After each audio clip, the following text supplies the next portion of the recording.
Transcription 106 100 words per minute start.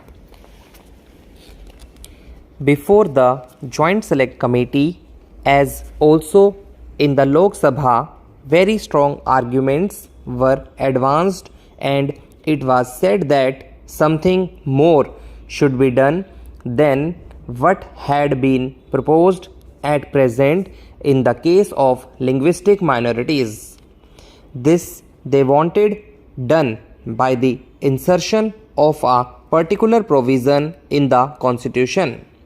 It would be clear to honorable members when the Constitution 9th Amendment Bill is taken into consideration.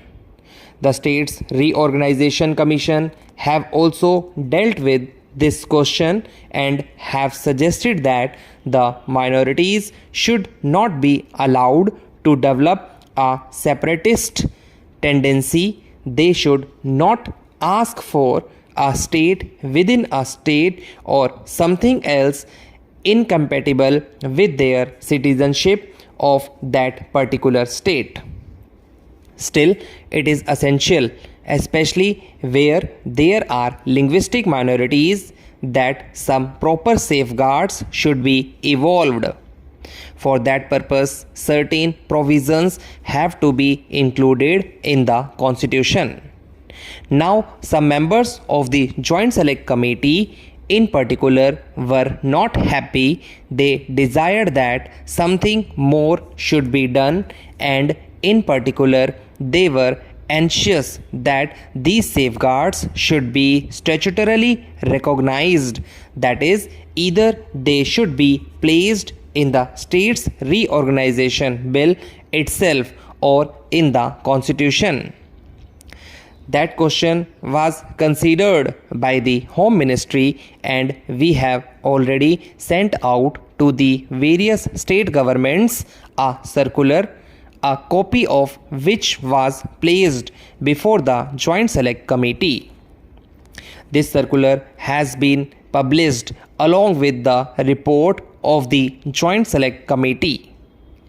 In that, honorable members will find that certain safeguards have been suggested regarding middle or high schools, regarding concessions in respect of administrative matters, etc.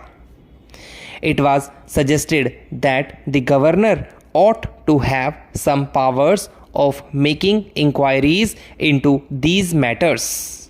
The governor also will be making inquiries in the light of the amendment that has been proposed in the Constitution 9th Amendment Bill. It was further contended that it would not be sufficient unless we have got statutory safeguards. So far as these statutory safeguards are concerned, it was considered that it would not be advisable in the interests of the linguistic minorities themselves to have these safeguards. What is most important is that though certain rights have to be safeguarded to the minorities, they have to develop a sense of oneness and harmony with the rest of the population, and the rest of the population also should not believe that these people have got separatist tendencies. If certain statutory safeguards were introduced, it was felt that they would lead rather to the worsening of the good relations between the linguistic minorities and others than to any improvement. Therefore, all that could be done was to send out a circular to the state governments pointing out broadly the main features of the safeguards with desire that they should protect or safeguard the interests of the minorities to the extent possible, subject to the reservation that I have already pointed out. It was also suggested that just as we have in the case of the scheduled castes and the tribes, a commissioner appointed by the government who goes to the various states, finds out the position and then makes a recommendation or a report which is considered by the government of India, the state governments and others. There ought to be a separate officer for the purpose of finding out the position so far as the linguistic minorities are concerned. On behalf of the government, an assurance was given that this question would be duly considered by the government of India, and if they find that the appointment of such an officer would be useful to the interests of the linguistic minorities, then such an officer would be appointed. However, I would point out that so far as statutory guarantees are concerned, I would desire that these guarantees should not be insisted upon, because after all we have to develop a sense of oneness.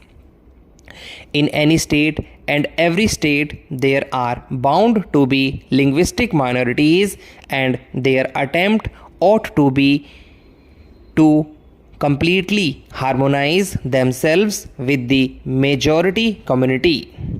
The majority community has also to be generous so far as the legitimate rights of these people are concerned. So this process of mental approach towards each other would perhaps be halted or at least adversely affected if such guarantees are given.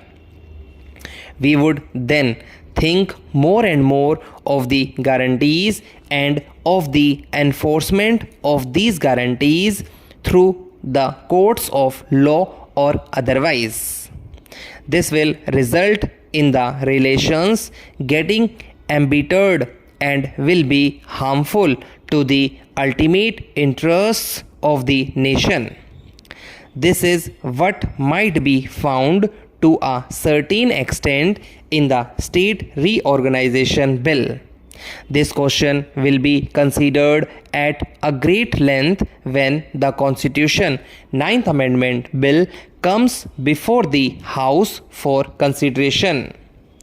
So far as the services are concerned, some attempts have been made to lay down the general principles. There are only two All India services, namely the IAS and the IPS. These are the only two All India services, and what has been decided is that there would be fresh cadres so far as the new states are concerned, and officers would be transferred from one cadre to another after taking all the relevant circumstances into account, example, the requirements of the states and also the work that these officers had carried on.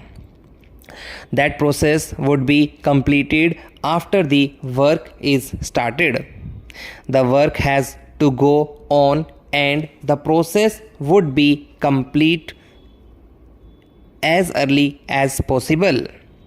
So far as the state services are concerned, certain principles have been laid down. One such principle is that in the case of a whole state merging with another bigger state, all the officers at various levels will be carried over into that state. The difficulty arises when you have to deal with the question of the transfer of certain portions of a territory to one state and another portion to other states, as in the case of Andhra Pradesh and as in the case of Maharashtra.